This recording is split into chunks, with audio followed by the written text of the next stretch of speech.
ವೀಕ್ಷಕರೆಲ್ಲರಿಗೂ ನಮ್ಮ ವಾಹಿನಿಯ ದೈನಿಕ ರಾಶಿ ಫಲ ವಿಶೇಷ ಕಾರ್ಯಕ್ರಮಕ್ಕೆ ಸ್ವಾಗತ. ಇವತ್ತಿನ ಈ ವಿಡಿಯೋದಲ್ಲಿ ನಾವು ವರ್ಷ 2026 ರ ಜೂನ್ ತಿಂಗಳಿನ 3 ಮತ್ತು 4ನೇ ತಾರೀಕಿನ ದಿನಗಳ ಕುಂಭ ರಾಶಿಯ ದೈನಿಕ ಫಲಗಳನ್ನು ತಿಳಿದುಕೊಳ್ಳೋಣ. ನಿಮ್ಮ ಜೀವನದಲ್ಲಿಯೂ ಏನಾದರೂ ಸಮಸ್ಯೆಗಳು ಬಾಧಿಸುತ್ತಲಿದ್ದರೆ ಈ ಕೂಡಲೇ ಸ್ಕ್ರೀನ್ ಮೇಲೆ ಕಾಣ್ತಿರುವ ನಮ್ಮ ಗುರೂಜಿ ನಂಬರಿಗೆ ಕರೆ ಮಾಡಿ ಶೀಘ್ರವೇ ಶಾಶ್ವತ ಪರಿಹಾರ ಕಂಡುಕೊಳ್ಳಿ. ವೀಕ್ಷಕರೇ, ಜೂನ್ ತಿಂಗಳಿನ 3ನೇ ತಾರೀಕಿನ ದಿನವು ಬುಧವಾರದ ದಿನವಾಗಿರಲಿದ್ದು, ಇಲ್ಲಿ ಅಧಿಕ ಜ್ಯೇಷ್ಠ ಮಾಸದ ಕೃಷ್ಣ ಪಕ್ಷದ ತೃತೀಯ ತಿಥಿ ಇರಲಿದೆ. ಹಾಗೆ ಈ ದಿನದಂದು ಪೂರ್ವಾಷಾಢ ನಕ್ಷತ್ರದ ಗೋಚರವಿರದ ಜತೆಗೆ ಶುಭ ಹೆಸರಿನ ಯೋಗವಿರಲಿದೆ. ಚಂದ್ರದೇವನು ಈ ದಿನದಂದು ಧನು ರಾಶಿಯಲ್ಲಿ ಗೋಚರಿಸಲಿದ್ದು, ಇಲ್ಲಿ ಸೂರ್ಯದೇವನು ವೃಷಭ ರಾಶಿಯಲ್ಲಿ ವಿರಾಜಮಾನನಾಗಿರಲಿದ್ದಾನೆ. ಈ ದಿನದಂದು ಯಾವುದೇ ಅಭಿಜಿತ ಮುಹೂರ್ತವಿರುವುದಿಲ್ಲ.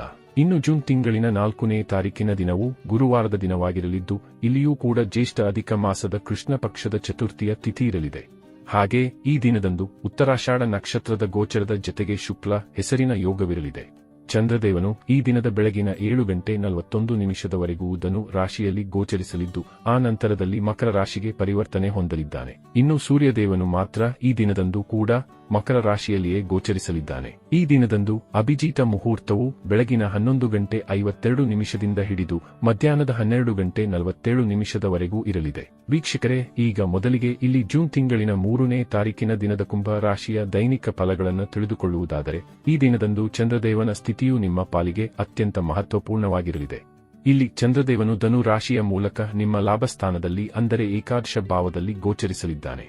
ಇಲ್ಲಿ ಮೊಟ್ಟ ಮೊದಲಿಗೆ ಲಾಭ ಸ್ಥಾನದ ಚಂದ್ರದೇವನು ನಿಮಗೆ ಸಂತಾನ ಸುಖವನ್ನ ಕರುಣಿಸಲಿದ್ದಾನೆ. ಈ ದಿನವು ಸಂತಾನ ಸಂಬಂಧಿ ಲಾಭದಿಂದಲೂ ಕೂಡಿರಲಿದೆ. ವಿಶೇಷವಾಗಿ ಇಲ್ಲಿ ಸಂತಾನ ಸಂಬಂಧಿ ಉಂಟಾಗಿದ್ದ ಸಮಸ್ಯೆಗಳಿಗೂ ಸಮಾಧಾನ ಕಂಡು ಬರಲಿದೆ. ಈ ದಿನದಂದು ನಿಮ್ಮ ಸಂತಾನದಿಂದಾಗಿ ನಿಮ್ಮ ಕೀರ್ತಿಯೂ ಕೂಡ ಹೆಚ್ಚಾಗಬಹುದಾಗಿದೆ. ಇಲ್ಲಿ ಯಾರು ಸಂತಾನ ಸುಖದಿಂದ ವಂಚಿತರಾಗಿದ್ದಾರೋ ಅವರಿಗೂ ಸಮಯ ವಿಶೇಷವಾಗಿರಲಿದ್ದು, ಸಂತಾನ ಸಂಬಂಧಿ ಪ್ಲಾನಿಂಗ್ ಮಾಡಿಕೊಳ್ಳಬಹುದಾಗಿದೆ. ಜತೆಗೆ ಈ ದಿನದಂದು ನಿಮ್ಮ ರಿಲೇಶನ್ಶಿಪ್ ಮತ್ತು ಮ್ಯಾರಿಡ್ ಲೈಫ್ ಕೂಡ ಮಧುರವಾಗಿ ಸಾಬೀತಾಗಲಿದೆ.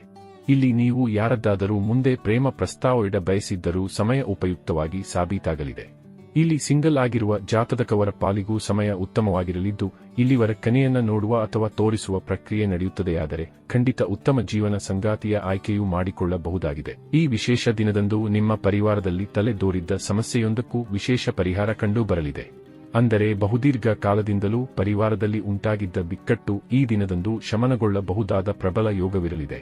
ಇನ್ನು ಈ ದಿನದಂದು ನಿಮಗೆ ತಂದೆಯ ಸಹಕಾರದ ಪ್ರಾಪ್ತಿಯೂ ಕೂಡ ಉಂಟಾಗಲಿದೆ.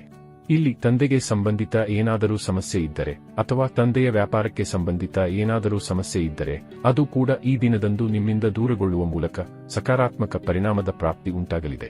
ಇಲ್ಲಿ ನಿಮ್ಮ ವ್ಯಾಪಾರ ಕ್ಷೇತ್ರದಲ್ಲಿ ನಿಮಗೆ ಗುಪ್ತಧನದ ಪ್ರಾಪ್ತಿ ಉಂಟಾಗಬಹುದಾಗಿದೆ.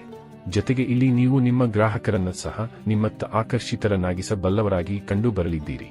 ಹಾಗೆ ಈ ದಿನದಂದು ನೀವು ನಿಮ್ಮ ವ್ಯಾಪಾರದ ಗತಿವಿಧಿಗಳನ್ನು ಸಹ ವಿಶೇಷ ರೂಪದಲ್ಲಿ ಸುಧಾರಿಸಿಕೊಳ್ಳಲಿದ್ದೀರಿ. ಇನ್ನು ಇದರ ನಂತರದಲ್ಲಿ ಜೂನ್ ತಿಂಗಳಿನ 4ನೇ ತಾರೀಕಿನ ದಿನದ ಕುಂಭ ರಾಶಿಯ ದೈನಿಕ ಫಲಗಳ ಕುರಿತಾಗಿ ತಿಳಿದುಕೊಳ್ಳುವುದಾದರೆ, ಈ ದಿನದಂದು ಚಂದ್ರದೇವನು ಬೆಳಗಿನ ಒಂದಿಷ್ಟು ಸಮಯದವರೆಗೂ ನಿಮ್ಮ ಲಾಭ ಭಾವದಲ್ಲಿ ಗೋಚರಿಸಲಿದ್ದು, ಆ ನಂತರದಲ್ಲಿ ಮಕರ ರಾಶಿಗೆ ಪರಿವರ್ತನೆ ಹೊಂದುವುದರ ಮೂಲಕ ನಿಮ್ಮ ದ್ವಾದಶ ಭಾವದಲ್ಲಿ ಗೋಚರಿಸಲಿದ್ದಾನೆ. ಹೀಗಾಗಿ ಇಲ್ಲಿ ಈ ದಿನವು ನಿಮ್ಮ ಪಾಲಿಗೆ ಒಂದಿಷ್ಟು ಮಿಶ್ರ ಫಲಗಳಿಂದ ಕೂಡಿರಬಹುದಾಗಿವೆ. ಈ ಸಮಯದಲ್ಲಿ ನಿಮ್ಮ ವಿದೇಶೀಯ ಕಾರ್ಯಗಳು ಸಂಪನ್ನವಾಗಲಿವೆ. ಇಲ್ಲಿ ಯಾತ್ರೆಗಳ ಯೋಗಗಳು ಕೂಡ ಅಧಿಕವಾಗಿರಲಿವೆ. ಆದರೆ ಇಲ್ಲಿ ನೀವು ನಿಮ್ಮ ಸ್ವಭಾವದಲ್ಲಿ ಬೇಜವಾಬ್ದಾರಿತನ ಕಂಡು ಬರಲಿದೆ. ಇಲ್ಲಿ ವಿಶೇಷವಾಗಿ ನಿಮ್ಮ ವಸ್ತುಗಳ ಕುರಿತಾಗಿ ನೀವು ಸಾಕಷ್ಟು ನಿಷ್ಕಾಳಜಿಯನ್ನ ಹೊಂದಿರಲಿದ್ದೀರಿ. ಹೀಗಾಗಿ ಇಲ್ಲಿ ನಿಮ್ಮ ಬೆಲೆ ಬಾಳುವ ವಸ್ತುಗಳು ಕಳೆದು ಹೋಗುವುದು, ಕಳ್ಳತನವಾಗುವುದು, ಕೆಟ್ಟು ಹೋಗುವುದು ಕೂಡ ಆಗಬಹುದಾಗಿದೆ. ಹೀಗಾಗಿ ಈ ಸಂಬಂಧದ ಚಿಂತೆ ಇಲ್ಲಿ ನಿಮ್ಮನ್ನ ಬಾಧಿಸಲಿದೆ. ಇಲ್ಲಿ ನಿಮ್ಮ ಆರೋಗ್ಯ ಸಂಬಂಧಿ ಸಮಸ್ಯೆಗಳು ಮತ್ತು ಪರಿವಾರ ಜನರ ಆರೋಗ್ಯ ಸಮಸ್ಯೆಗಳು ನಿಮ್ಮ ಚಿಂತೆಯಲ್ಲಿ ವೃದ್ಧಿಯನ್ನು ಉಂಟು ಮಾಡಲಿವೆ. ಇಲ್ಲಿ ಸ್ವಭಾವದಲ್ಲಿಯೂ ಪರಿವರ್ತನೆ ಕಂಡು ಬರಲಿದ್ದು, ಈ ಅವಧಿಯಲ್ಲಿ ನೀವು ನಿಮ್ಮ ಕ್ರೋಧದ ಮೇಲೆ ನಿಯಂತ್ರಣವನ್ನು ಹೊಂದಿರುವುದರ ಜತೆಗೆ ಏನೇ ಮಾತನಾಡುವಿರಾದರೂ ಅಳೆದು ತೂಗಿ ಮಾತನಾಡಬೇಕು. ವಿಶೇಷವಾಗಿ ಈ ದಿನಗಳಂದು ನೀವು ಸರ್ಕಾರಿ ಅಧಿಕಾರಿಗಳೊಂದಿಗೆ ವಿವಾದಕ್ಕೆ ಇಳಿಯುವುದನ್ನು ತಪ್ಪಿಸಬೇಕಿದ್ದು, ಒಂದೊಮ್ಮೆ ಸರ್ಕಾರಿ ಅಧಿಕಾರಿಗಳೊಂದಿಗೆ ಸೆಣಸಾಡಲು ಹೊರಟರೆ ಭವಿಷ್ಯದಲ್ಲಿ ಸಮಸ್ಯೆಗೂ ನೀವು ಸಿಕ್ಕಿಕೊಳ್ಳುವ ಸಾಧ್ಯತೆ ಇರಲಿದೆ. ಈ ಅವಧಿಯಲ್ಲಿ ನಿಮ್ಮ ಜವಾಬ್ದಾರಿಗಳು ಕೂಡ ಹೆಚ್ಚಾಗಲಿದ್ದು, ಇದರಿಂದಾಗಿ ಇಲ್ಲಿ ನಿಮ್ಮ ಮಾನಸಿಕ ಒತ್ತಡದಲ್ಲಿ ವೃದ್ಧಿ ಉಂಟಾಗಬಹುದಾಗಿದೆ. ಇಲ್ಲಿ ಏನಾದರೊಂದು ಘಟನೆ ಜರುಗಬಹುದಾಗಿದ್ದು, ಹೀಗಾಗಿ ಖಂಡಿತ ನಿಮ್ಮ ಮಾನಸಿಕತೆಯನ್ನ ಹದಗೆಡಿಸಲೂಬಹುದಾಗಿದೆ.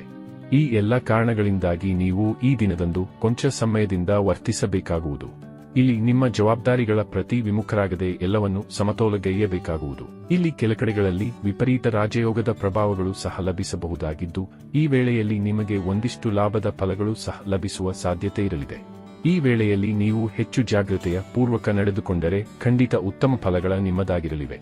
ಒಟ್ಟಾರೆಯಾಗಿ ಇಲ್ಲಿ ಪ್ರಾರಂಭದಲ್ಲಿ ಲಾಭಭಾವದ ಚಂದ್ರದೇವನು ನಿಮಗೆ ಭರಪೂರ ಶುಭ ಫಲಗಳನ್ನು ಕರುಣಿಸಿದರು, ನಂತರದಲ್ಲಿ ದ್ವಾದಶ ಭಾವಕ್ಕೆ ಪರಿವರ್ತನೆ ಹೊಂದಲಿರುವ ಚಂದ್ರದೇವನು ನಿಮಗೆ ಕೊಂಚ ವಿರೋಧಾಭಾಸದ ಫಲಗಳನ್ನು ಕರುಣಿಸಬಹುದಾಗಿದೆ. ಹೀಗಾಗಿ ಇಲ್ಲಿ ಪರಿಸ್ಥಿತಿಗೆ ಅನುಗುಣವಾಗಿ ನಿಮ್ಮ ದಿನಚರಿಯನ್ನು ಸರಿದೂಗಿಸಿಕೊಂಡು ಮುನ್ನಡೆಯಬೇಕು. ವೀಕ್ಷಕರೇ, ಇದು ಈ 2 ದಿನಗಳ ಕುಂಭ ರಾಶಿಯ ದೈನಿಕ ಫಲಗಳ ಸಂಪೂರ್ಣ ಮಾಹಿತಿ. ಈ ಮಾಹಿತಿ ನಿಮಗೆ ಇಷ್ಟವಾದರೆ ವಿಡಿಯೋವನ್ನು ಲೈಕ್ ಮತ್ತು ಶೇರ್ ಮಾಡಿ. ಹಾಗೆ ಚಾನೆಲ್ ಸಬ್ಸ್ಕ್ರೈಬ್ ಮಾಡುವುದರೊಂದಿಗೆ ನಿರಂತರ ವಿಡಿಯೋ ಅಪ್ಡೇಟ್ಸ್ಗಳಿಗಾಗಿ ತಪ್ಪದೇ ಪಕ್ಕದ ಬೆಲ್ ಐಕಾನ್ ಬಟನ್ ಕೂಡ ಕ್ಲಿಕ್ ಮಾಡಿ.